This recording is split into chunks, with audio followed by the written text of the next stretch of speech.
Hola, hoy nos vamos a meter de lleno con uno de los poemas más influyentes y, seamos sinceros, más difíciles del siglo XX, La Tierra Baldía de T.S. Eliot. Si alguna vez al intentar leerlo ha entrado esa sensación de estar completamente perdido o perdida, pues mira, esta es una especie de guía para encontrarle el sentido. El poema arranca así, de sopetón, con una cita en alemán, sin traducir, de la ópera Tristán y Isolda de Wagner. Y claro, de repente ya te sientes desorientado. Pero ojo, que esa sensación es totalmente intencionada.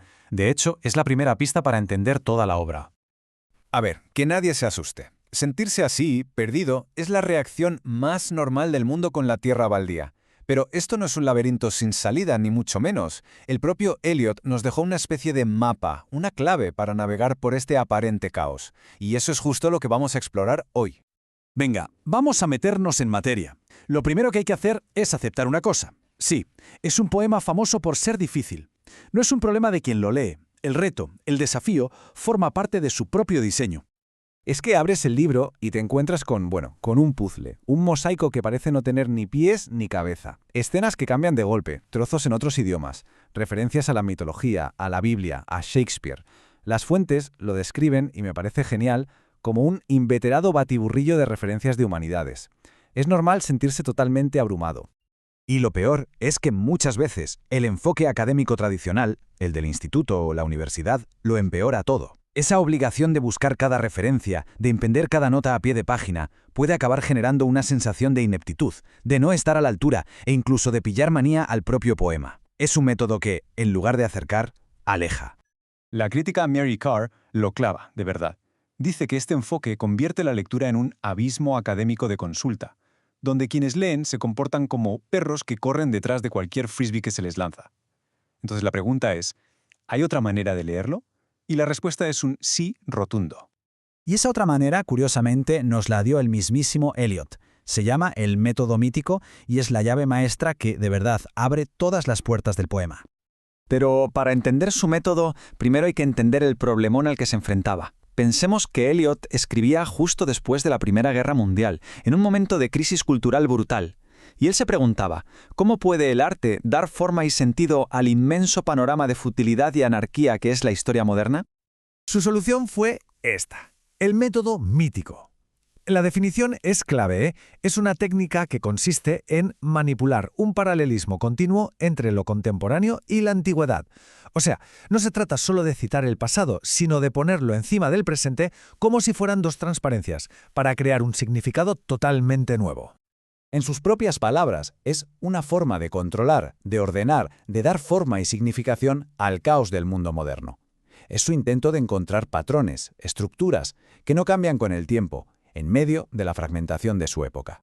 Vale, todo esto suena muy teórico, ¿verdad? Pues vamos a ver cómo funciona este método en la práctica, cómo Eliot conecta ese pasado y ese presente de una forma tan radical. La mecánica es bastante sencilla, en realidad. Son como 3 pasos. Primero, Eliot nos planta delante una escena moderna, muchas veces súper cotidiana. Segundo, la cubre con el eco de un mito antiguo, de una obra clásica o de un texto sagrado. Y tercero, de ese choque, de esa colisión, es de donde surge un significado nuevo y superpotente. Y aquí tenemos unos ejemplos brutales. La ciudad irreal, ese Londres gris lleno de oficinistas, de repente se fusiona con el limbo del infierno de Dante. Ahí es nada. O una discusión de pareja súper tensa nos recuerda de pronto al drama épico de Antonio y Cleopatra. O una conversación cualquiera en un pub se mezcla con obras de teatro del siglo XVII y canciones populares. Es un collage constante, una locura. Y claro, cuando entiendes este método, todo cambia. Es como si de repente se encendiera la luz, nos libera de esa tiranía de las notas a pie de página y nos ofrece una forma completamente nueva de leer el poema. Esto nos lleva básicamente a una elección. ¿Podemos seguir con la caza académica, persiguiendo cada referencia hasta el agotamiento y sintiéndonos incompetentes? ¿O podemos optar por una lectura liberada? ¿Qué es eso? Pues disfrutar del esplendor de la superficie del poema, encontrar un significado más personal y ver las notas como lo que son, una guía opcional, no una obligación. Y esta idea de Mary Carr es de verdad liberadora. Fijaos, el 95% de su esplendor existe en la superficie. La música de las palabras, las imágenes que te golpean, la emoción que transmite, todo eso está ahí, accesible, sin necesidad de tener un doctorado en literatura comparada. Y si quedaba alguna duda, ojo a lo que decía el propio autor. Eliot dijo, la poesía genuina puede comunicar antes de ser entendida. Podemos sentir la fuerza, la desolación y la belleza del poema mucho antes de descifrar cada una de sus referencias. O sea que, al final, de lo que va el poema no es solo de la decadencia o de la ruina de una civilización. Va del acto, tan humano, de intentar construir algo con los pedazos que nos quedan. Es que estamos hablando de que el poema tiene más de 60 alusiones a más de 40 autores distintos. Más de 60. Es un bricolaje cultural alucinante, que mezcla alta y baja cultura, textos de Oriente y de Occidente, antiguos y modernos. Es la técnica del collage llevada a su máxima expresión. Y al final toda la técnica, toda la intención del poema se condensa en uno de sus versos finales. Con estos fragmentos he apuntalado mis ruinas. Es una declaración sobre cómo se construye el poema, sí, pero también es una reflexión sobre cómo construimos el sentido en un mundo que a menudo parece caótico. Y esto, claro, nos deja con una pregunta flotando en el aire. El proyecto de Eliot era ese, recoger fragmentos de la cultura para dar sentido a las ruinas de su tiempo.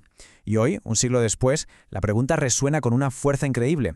¿Qué fragmentos, de libros, de canciones, de conversaciones, de recuerdos, estamos usando para apuntalar nuestras propias ruinas?